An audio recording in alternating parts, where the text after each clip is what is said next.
दान की महिमा, राजा और भिखारी की प्रेरणास्पद कहानी। एक भिखारी सुबह सुबह भीख मांगने निकला। चलते समय उसने अपनी झोली में जौ के मुट्ठी भर दाने डाल लिए। इस टोटके या अंधविश्वास के कारण कि भिक्षाटन के लिए निकलते समय भिखारी अपनी झोली खाली नहीं रखते। थैली देखकर दूसरों को भी लगता है कि इसे पहले से ही कुछ न कुछ दे रखा है। पूर्णिमा का दिन था। भिखारी सोच रहा था कि आज अगर ईश्वर की कृपा होगी तो मेरी यह झोली शाम से पहले ही भर जाएगी।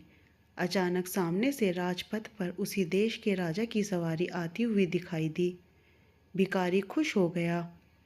उसने सोचा कि राजा के दर्शन और उनसे मिलने वाले दान से आज तो उसके सारे दरिद्र दूर हो जाएंगे और उसका जीवन संवर जाएगा। जैसे जैसे राजा की सवारी निकट आती गई, भिखारी की कल्पना और उत्तेजना भी बढ़ती गई। जैसे ही राजा का रथ भिखारी के निकट आया, राजा ने अपना रथ रुकवाया और उतर कर उसके निकट पहुँचे। भिखारी की तो मानो सांसें ही रुकने लगीं, लेकिन राजा ने उसे कुछ देने के बदले उल्टे अपनी बहुमूल्य चादर उसके सामने फैला दी और उससे भीख की याचना करने लगा।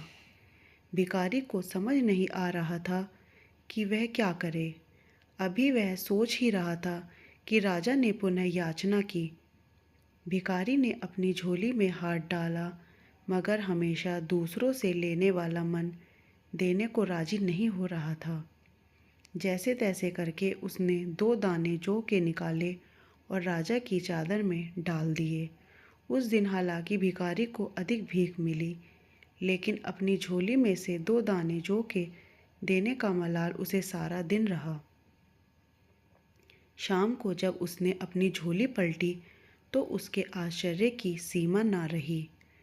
जो वह अपने साथ झोली में ले गया था, उसके 2 दाने सोने के हो गए थे।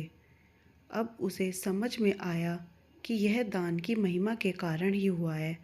वह पछताया कि काश उस समय उसने राजा को और अधिक जो दिए होते, लेकिन दे नहीं सका क्योंकि उसकी देने की आदत जो नहीं थी।